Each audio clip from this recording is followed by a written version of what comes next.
I'm Neil Granger. One of my areas of expertise is Chinese philately. We all dream of finding that rare and valuable stamp. At Spink, we're privileged. We handle such items on a regular basis. But it's still exciting to come across something special when you don't expect it. For example, some years ago, someone brought in a box of old family albums for valuation. I pulled out an old leather-bound notebook. When I opened it, I was amazed to be confronted by some very rare Chinese stamps. These were 2 blocks of 4 with a red revenue. Revenue stamps were used on documents, but these ones were never used. In fact, the whole stock was later overprinted in 1897 for use as postage stamps. The 2 blocks I was looking at did not have any surcharge. In fact, these are so rare that only about 100 are known. Unfortunately, these 2 blocks will be stuck on the page by their margins. Someone had just licked them and stuck them down. So I took the page out of the notebook, cut around the stamps, and they see what they look like, but they were still not suitable for auction. They had to come off the page.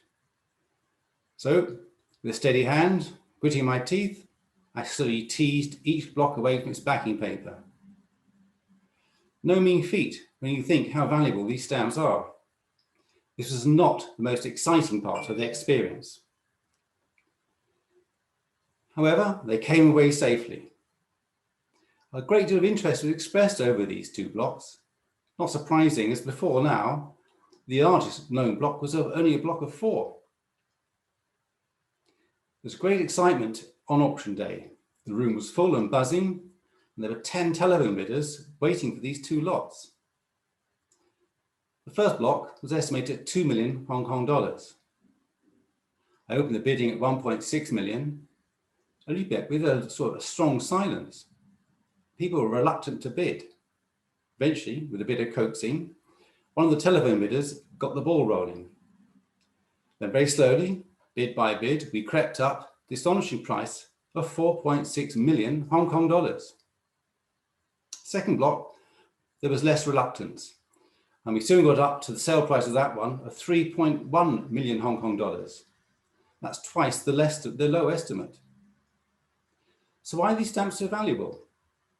Well, the condition was phenomenal. The colours are bright and the gum was good. They only need to be stuck on the page by their margin. And the Chinese love the red colour and the quality of the Waterloo printing. So, end of the day, not a bad result for what came from a rather unassuming little book. It's not only stamps that have the value, it can be postmarks too. I remember way back in 1995, a dealer came to offices with some of his stock to see what was suitable for auction. I went through the Hong Kong covers, what seemed to be a fairly ordinary 1-cent postal stationery card with an ordinary Hong Kong postmark, but I spotted underneath straight away the very rare Qiang Chow dated oval. None had been seen on cover before. We put this to auction for him, and he was delighted at the sale price of 70,000 Hong Kong dollars.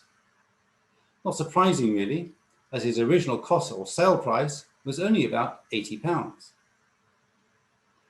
So why is the Qiang Chow oval so rare? Well, only about 10 or 12 examples are known on single stamps. This was the first ever seen on a cover. Another exciting find that comes to mind was also from a dealer stock. This time he sent to us in batches after retirement. In one batch of Chinese stamps was a packet containing a corner block of 9. These were no ordinary stamps, but the $1 provisional neutrality issued in 1912. This is a rare stamp on its own, only 156 were ever sold. In addition, this corner block, the centre stamp, has showed the variety of the retouched 1. In pristine condition, this block sold at auction 180,000 Hong Kong dollars. We believe that this was part of the original new issue stock that was held by a dealer and untouched for almost 90 years.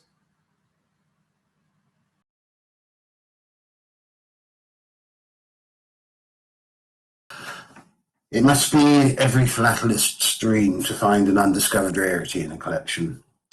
In over 40 years of working for stamp auction houses, I've made a few discoveries in my time, but nothing even gets near to my most recent find. The scene is summer Stampex 2015. Lucky me, I'm working on a Saturday and I'm on Spink stand. As always, it's a pleasure to catch up with old clients, meet new collectors, talk about stamps and forthcoming auctions. Along comes a friendly face. A well-known and much respected client from New Zealand, a man called Professor Robin Gwynn, who pulls out a stock card with 2 items on it and asks me, any idea what these are? One of the items was a cutout from a Russian telegraph form and no interest or value. The other item, could it be? Am I right? Surely not. Oh yes, it is. It was an example of the legendary Russian Tiflis local of 1857. Now, over the years, I've been privileged to handle the Mauritius penny and tuppence post office stamps, a complete sheet of the Great Britain £5 orange, and a couple of the United States 1918 24-cent inverted centre jennies, and many other of the world's great rarities. But I'd never had the opportunity of handling a Tiflis local. My knowledge of this stamp was sketchy to say the least, and came mostly from the famous Agathon Fabergé collection of Russia, which was sold in London by H.R. Harmer in November 1939. Fabergé had 3 of them. Tiflis, known today as Tbilisi, is the capital and largest city of Georgia. In the Middle Ages, Georgia was a kingdom, but became divided into a number of princedoms in the 15th century. These were successively annexed by Russia or conquered by her from Turkey in the years 1810 to 1878. After the Russian Revolution, Georgia declared her independence on May 1918. In February, it was designated a Soviet republic, and in 1923, it was absorbed into the USSR. In 1991, it became an independent republic. Because of its location on the crossroads between Europe and Asia and its proximity to the lucrative east-west trade routes, throughout history, Tiflis was a point of contention and rivalry between various global powers such as the Roman Empire, Parthia, Sassanid Persia, Arabs, the Byzantine Empire, and the Seljuk Turks. The cultural development of the city was naturally somewhat dependent on who ruled the city at various times, although it was generally able to maintain a considerable degree of autonomy from its conquerors. Various city posts had existed in the territories of the Russian Empire since the 1830s. The first of these was set up in St. Petersburg in 1833, being followed by Moscow in 1845, with both of these cities issuing their own postal stationery in 1845. The Russian state issued postal stationery in 1848. The Tiflis local was the first stamp, as opposed to postal stationery, to be issued in Russia. Although the precise date is not recorded, it was certainly before the first Russian stamps were issued on the 1st of January 1858, and it's believed to have been in use for several years after that. The Tiflis stamp that was discovered came from an old, partly stuck-down collection in a German Oppens album, the 20th edition, printed in 1876, that had been bought in August 2014 in an auction in New Zealand.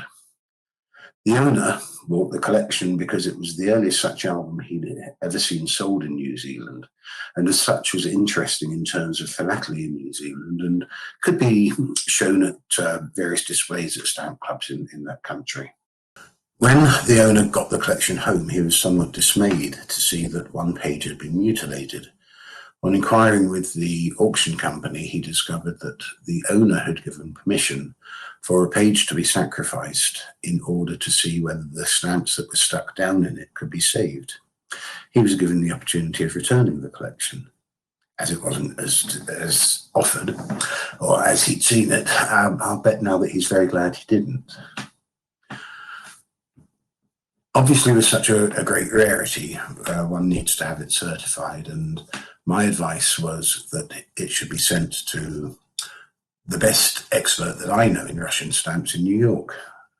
Unfortunately, the Russian expert turned it down. I never believed that it was a forgery, and advised the owner that I didn't really know what he could do with it. However, the owner was far more tenacious than me, and he sent it to the Royal Philatelic Society. And after a great deal of work, the RPS issued a certificate which really can't be doubted. Chris Harmon and his team did a remarkable job comparing our new stamp with the known examples, and there can be no doubt that it's absolutely genuine. Stamps embossed in colourless relief are notoriously difficult to compare, since they require a side light to best see the contours of the design. However, there are parts of the design of the Tiflis local that are very distinctive and would be practically impossible to replicate. The results of the comparison with the known genuine examples are indisputable. Indeed, in every respect, the patient was identical to the example from the Castellan collection, which is held in the Smithsonian Institute in Washington, D.C. The paper, which of course from that time was handmade, meaning that each sheet was likely to have variable qualities, was practically identical when examined by the Brooker XRF Tracer 3 spectrometer. I don't know what that is either. There were at the time only 5 known genuine examples of the Tiflis local. 3 were in the famous Fabergé collection, and the whole story of Fabergé is fascinating, and there'll be more of this later. One example is in the famous Schmidt collection held in the Berlin Postal Museum, and another was a rather surprising find in the Castellan collection made in 2010. This collection had been donated to the Smithsonian Institution in 1984 and had lain untouched until a special display was organized in the new Gross Gallery of the museum. Castellan was born in Moscow in 1893, and he left Russia before World War II. He never exhibited or wrote about his collection, so perhaps it was no great surprise that nobody knew that the Tiflis was in it. The Fabergé story is a really interesting one. Agathon Fabergé was born in 1876 in St. Petersburg. His father was, of course, the famous jeweler, and Agathon became an expert in the diamond room of the Winter Palace at the ripe old age of 22. Agathon, with help from the famous collector Breitfuss, amassed a fabulous collection of Russia, Finland, Poland, Russian post offices, and rarities throughout the world. In 1916, Agathon retired from the family business and opened an antique shop. The troubles in Russia in 1917 and 1918 led to a busy time for Agathon, but in June he was forced to smuggle his wife and 5 children out of Russia and into Finland. In December 1918, all antique shops in Russia were closed, and Agathon found work as a translator in the Danish embassy. 6 months later, he was arrested and sent to prison, and over the year he was incarcerated. He was taken out 3 times to be shot. However, in late 1920, he was employed by the Bolsheviks, evaluating a large lot of diamonds. At the end of 1921, the State Valuables Depository needed Fabergé to describe jewellery. They needed him because shortly before, 18 employees had been shot after being charged with embezzlement. Agathon agreed to do the work, but only if his apartment and stamp collection were returned to him. Leon Trotsky himself agreed to this. In 1927, however, he smuggled his family out of Russia and into Finland, during which Agathon was wounded by the Red Army trying to stop them. In 1933, Fabergé displayed his fabulous collection at the famous WIPA exhibition.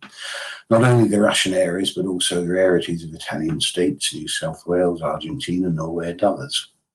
However, by this time, he had incurred very serious debts, and he was forced to mortgage the collection against a loan of £18,000. Unfortunately, he could not repay the debt, and so the 4 Harmer sales took place, and the 3 Tiflis locals were on the market.